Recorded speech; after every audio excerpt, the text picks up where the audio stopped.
தூத்துக்குடி மாவட்டம் கயத்தாற்றில் ஊருக்குள் பேருந்துகளை இயக்க வலியுறுத்தி கிராம மக்கள் உண்ணாவிரதத்தில் ஈடுபட்டு வருகிறார்கள். இது குறித்த தகவல்களை செய்தியாளர் நாகராஜனிடம் கேட்கலாம். நாகராஜன், எந்தெந்த பகுதி மக்கள் இந்த போராட்டத்தில் ஈடுபட்டு இருக்கிறாங்க, கோரிக்கைகள் என்ன?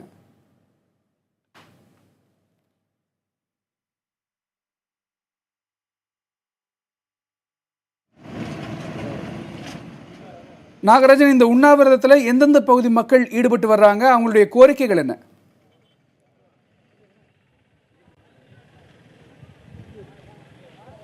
கணேஷ், நம்ம பார்க்கக்கூடிய பகுதியில் தான், அதாவது கயத்தாறு இந்த பகுதி. இது மாதிரி கோயில்பட்டிக்கு அருகே இருக்கக்கூடிய இந்த கயத்தாறில் சுமார் இந்த பகுதியை சுற்றி இருக்க சுமார் 150க்கும் மேற்பட்ட கிராமத்து மக்கள் இருக்கிறார்கள். இவர்கள் இந்த பகுதியில் வந்தான் பஸ் பேருந்துகள் ஏற வேண்டி இருக்கிறது. அதாவது மதுரையிலிருந்து திருநெல்வேலி செல்லும் பொழுதும் சாரி, அதே போல் திருநெல்வேலியிலிருந்து மதுரையில் செல்லக்கூடிய பேருந்துகளில் தான் இவர்கள் பயணிக்க வேண்டியிருக்கிறது. ஒரு நாள் ஒன்றுக்கு சுமார் 1000க்கும் மேற்பட்ட மக்கள் ஒரு மணி நேரத்தில் அவர்கள் பேருந்தில் பயணிக்க வேண்டிய ஒரு சூழல் இருக்கிறது.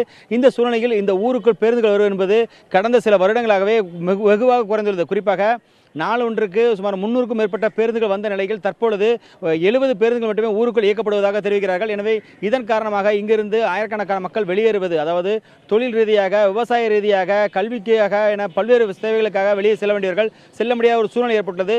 இதன் காரணமாக பல்வேறு கட்ட போராட்டங்கள் இவர்கள் நடத்தியுள்ளதாக தெரிவிக்கிறார்கள். எனவே தற்பொழுது இங்கே இருக்கக்கூடிய பகுதிகளை சேர்ந்த பொதுமக்கள், வியாபாரிகள் சங்கத்தினர், அதேபோல் அனைத்து சமுதாயத்தை சார்ந்த மக்கள் இன்று இந்த உண்ணாவிரத போராட்டத்தில் ஈடுபட்டுள்ளனர். இவர்களது கோரிக்கை குறித்து கேட்கலாம். அதாவது மைக்கேல் இருக்காவட்டலாம் சார், இந்த பிரச்சனை என்ன பிரச்சனை உங்களுக்கு? இதில் எதனால் என்ன பிரச்சனை ஏற்படுது பேருந்துகள் வராதனால? சார், எங்களுக்கு எங்களோட முக்கிய கோரிக்கை என்ன அப்படின்னு சொன்னால், பஸ்ஸு எதுவுமே உள்ளே வரதில்லை. ஒரு நாளைக்கு 352 பஸ்ஸு உள்ளே வரணும், ஆனால் வர்றதில்லை. இந்த பிரச்சனையினால் இப்போது பள்ளி குழந்தைகள், அரசு அலுவலர்கள் மற்றும் பொதுமக்கள், வியாபாரிகள் ரொம்ப பெரிதும் பாதிக்கப்படுதாங்க. இதுக்கான நாங்கள் பலகட்ட போராட்டத்தை நடத்திட்டோம், ஆனால் எந்த தீர்வுமே இது வரைக்கும் வரல. அதனால தான் இந்த போராட்டத்தை நாங்கள் விடாமல் மேலும் மேலும் கொண்டு போய்கிட்டே இருக்கோம். இதுக்கு தீர்வு கிடைக்கிற வரைக்கும் நாங்கள் விட மாட்டோம். புறவழிச்சாலை பேருந்துகள் இயக்கப்படுறதுனால என்ன மாதிரியான பாதிப்பு ஏற்படுது? நீங்கள் அதில் பயணிகளை ஏற்றவே மாட்டேங்காங்க. அப்படியே ஏற்றினாலுமே டிக்கெட்டை 20 ரூபா டிக்கெட்டுக்கு பதில் 40 ரூபாய் கொடுத்து எங்களை பைபாஸ் ரோட்டில், டோல்கேட்டில் அல்லது நடுக்காட்டுக்குள்ள எங்களால் இறக்கி விட்டு போயிடுறாங்க. இதனால் பெண்கள் இரவு நேரங்களில் ரொம்ப பாதிக்கப்படுதாங்க.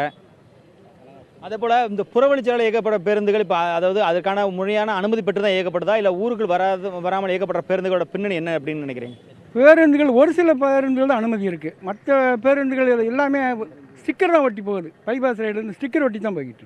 இல்லை, சம்மந்தமாக மாவட்ட நிர்வாகத்திட்ட அது போக்குவரத்து துறையில் நீங்கள் முறையிட்டிருக்கீங்களா? ஊர் மக்கள் இருக்கோம், ஃபீஸ் கமிட்டி போட்டிருக்காங்க, கலெக்டர் வரைக்கும் இந்த பிரச்சனை கொண்டு போயிருக்கோம். அவங்க என்ன சொல்கிறாங்கன்னா, இத்தனை பஸ்ஸும் உங்கள் ஊருக்குள்ளே வந்து போகணும், நீங்கள் இதை பாயிண்ட் அவுட் பண்ணி எங்களுக்கு தகவல் கொடுங்கன்னு சொன்னாங்கன்னா தகவல் எடுத்துக்கிடவே மாட்டாங்கிறாங்க. அவங்க சொல்லக்கூடிய நம்பர்களுக்கு நாங்கள் ஃபோன் பண்ணால் ஃபோனே எடுக்க மாட்டாங்க.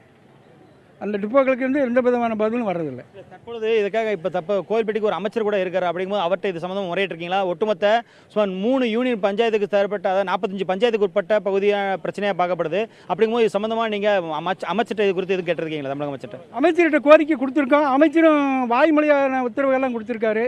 ஆனால் ஒன்றும் இயங்குறதில்லை. அந்த வாய்மொழி உத்தரவாக தான் இருக்க வழியாக பஸ்ஸுகள் போகிறதில்ல.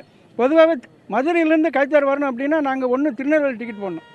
திருநெல்வேலி டிக்கெட்டு இங்கே வரணுன்னா கோயில்பட்டி டிக்கெட் போடணும். டோல்கேட்டில் இறங்கி தான் நாங்கள் எந்த வழியாக இங்கே வந்துக்கிறோம். அதாவது இந்த பகுதியை பொறுத்த வரைக்கும் அதாவது 20 கிலோமீட்டர் பயணிக்க வேண்டிய பகுதிக்கு 60 கிலோமீட்டருக்கு தேவையான பயணச்சீட்டு வாங்கினால்தான் இந்த பகுதியில் இறக்கி விட முடியும். அதுவும் டோல்கேட் அருகில் இருக்கக்கூடிய 1 கிலோமீட்டர் தொலைவில் இருக்கக்கூடிய டோல்கேட்டில் தான் அவர்கள் இறக்கி விடப்படுகிறார்கள். இப்படி இறக்கி விடப்படும் பொழுது இரவு நேரங்களில் இறக்கி விடப்படும் பயணிகள் பெரும்பாலும் பல்வேறு பிரச்சனைகளுக்கு ஆளாக்கப்படுகிறார்கள். குறிப்பாக இந்த பகுதியில் இதுவரைக்கும் ஒரு 6 பெண்கள் உயிரிழந்துள்ளனர். இந்த உயிரிழந்த பெண்கள் பெரும்பாலும் அந்த டோல்கேட்டில் இறக்கி விடப்பட்டதாக தெரிவிக்கிறார்கள் ஊர் மக்கள். எனவே பல்வேறு பிரச்சனைகளுக்கு உள்ளாக்கப்படக்கூடிய இந்த பிரச்சனைக்கு உடனடி தீர்வு காண வேண்டும் என்பதுதான் இவர்கள் எதிர்பார்ப்பாக இருக்கு. கணேஷ்.